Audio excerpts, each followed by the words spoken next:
doing today, Gabriel? I'm good. How are you? Very good, thank you very much. Congratulations on such an incredible film. It's been on my mind ever since I watched it. It's truly wonderful. Oh, thank you so much. No worries. I wanted to start with how daunting was it to get this project where you not only have to portray a director's story, but that director is Steven Spielberg. Getting cast in any movie is this exciting opportunity, but then there's this gut feeling of like, oh, I gotta show up. I gotta be good. And then to be in a Steven Spielberg movie in the company of actors and other filmmakers he works with, like there's an expectation. Um, and then to play his life, and I mean, it's Steven Spielberg's life. You don't want to ruin Steven Spielberg's life. So it's it was pretty intense at times, but you just want to use it as fuel to work as hard as you can and to keep going. And it challenges you to do some really hard work, and it ends up being really fulfilling to look back on. Absolutely, and it's a truly wonderful performance, and you do it so well. Oh, thank you. Um, what guidance did Stephen give you from the beginning? Like, how did he approach you and to get you to approach the character? So when I was cast, I expected Steven to like sit me down and say like, this is what it means to be me. But he didn't. And so I was like, the first thing I asked him was, how much of this script really happened to you? And he says, all of it. And I think, okay, so what how did that feel when this scene happened? What was it like? I mean, I just wanted to understand what it was like for him growing up, what his perspective was on the world and his opinion of himself and his family, the relationships he had with his mother and his father and his siblings and his uncles, and just what it was like for him growing up, and why is he telling this story, and what does the story mean to you? And we discussed the themes of it, and why it was so important to him. And I just wanted to understand what he wants from it so I could do the best job at giving him what he wants. So I just had to track him down. Absolutely, and then you have to try and make the character your own because you don't want to like be an impersonation of Steven Spielberg. You have to kind of be your own Yeah, Sammy Fabelman. because nobody knows what he would have been like 60 years ago before he was Steven Spielberg. He was a very anxious person. He wasn't very confident. And so, what, just by his stories and by the script, and, he was a documentarian. He filmed his family all the time. So, I could look at that footage and understand more about his family and how he physically moved around and how he smiled and his posture, and so I could get his physical aspect, his emotional aspect, behaviorally.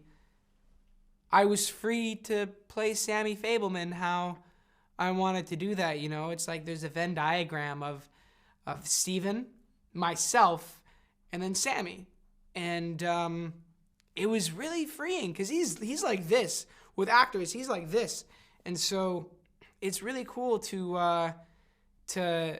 have that collaboration and that freedom. Amazing. What I really love about this film is how it examines the parental relationship between Sammy and Mitzi and his dad. And I wanted to start with Sammy's relationship with his mother. How did you develop this with Michelle? Because it's such a tentative but really gorgeously worked through relationship. Michelle and I didn't meet until her first day on set, and so that relationship is really just Sammy and Mitzi, and that was just me coming prepared and her coming prepared. But I felt really you wanna Michelle is an actor, she deserves the best, and you just want to be as prepared as possible for her, and she's so amazing that like you just have to be present and things will happen. But yeah, I think it's just the writing and preparation, I guess. Absolutely. There's a scene that I can't stop thinking about, and it's your big argument scene Mm. between Sammy and his mother, because the dynamics change physically, and there's a great physicality between their argument there. How did you work on this scene with Michelle? Because I'm just fascinated how the power dynamics change. We show up and we run it a few times, blocking it. We block it. We sit down in the space, and Steven tells us where we're going to be walking and where we come back and what feels right for us, and then they light it and we go off and to our own corners and get ready for the scene and come back and yell at each other. It's we, in terms of blocking it and preparing for it, it's not like it's not different from any other scene. It's just about how it's just about the material and the different places in your own mind you have to go. Absolutely. And then there's a really lovely what's the word, a different relationship with Sammy's father, because he's much more gentle but dismissive of Sammy's dreams. So you also have to work with Paul Dano on this kind of lovely, nice but quieter relationship. Yeah. Paul and I got to know each other pretty well before shooting. Michelle was working on another film, so I couldn't get to meet her until her first day. But Paul, we got to know each other, and there's a familiarity, and I think you're very comfortable with Paul, but Paul's character just wants Sammy to be as prepared for the world as possible. I mean, Arnold, the character who he's based off of, was a part of the greatest generation. He grew up in the Depression. He fought in World War II, and now he's a computer engineer and a company man, and from an immigrant household, and he's achieving the American dream, and he wants the best for his kids, and he wants them to be prepared. And so this filmmaking thing, I don't know, you might want to have a more stable career path, but to Sammy, that's dismissive, and because Sammy can't quite articulate what it really means for him, and there's a disconnect of being seen by his parents, and that's why Michelle, because her character is a concert pianist and an artist herself, she recognizes that in Sammy, and that's why and that's a big relationship difference. Michelle's character is so supportive, but Paul's character is very more practical, but both of them are just such loving people. Amazing. And final question. Just this movie is also about the power of magic, the power of cinema even, and the magic of cinema. What was the first film that you watched where you were like, cinema is magic? I don't know.